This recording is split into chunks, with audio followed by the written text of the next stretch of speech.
वित्र पढ़ना है तो आखिरी रकत में कुनूत पढ़ते वक्त हाथ उठा के फैला के कुनूत पढ़ना है या ऐसे ही पढ़ना है, हाथ बांध के पढ़ना है।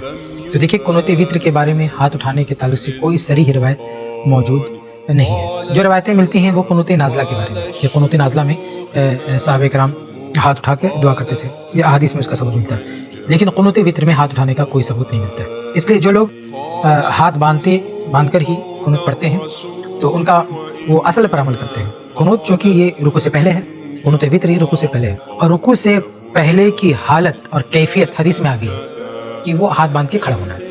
तो हाथ बांध के खड़ा होना है, ये कैफियत हमको मालूम है। अब इसी कैफियत में कुनूत पढ़ने की बात आई है तो जाहिर है कि असल पर अगर हम बाकी रहेंगे तो ऐसे ही करेंगे, यानी हाथ बांध कर ही हम पढ़ेंगे। और जो लोग हाथ उठाते हैं वो असल में कुनूत नाज़िला पे क़यास करते हैं। उनका कहना है कि जिस तरह से वो कुनूत है ऐसे ये भी कुनूत है, तो अगर वहाँ पे हाथ उठाना जायज़ है तो यहाँ भी हाथ उठा सकते हैं।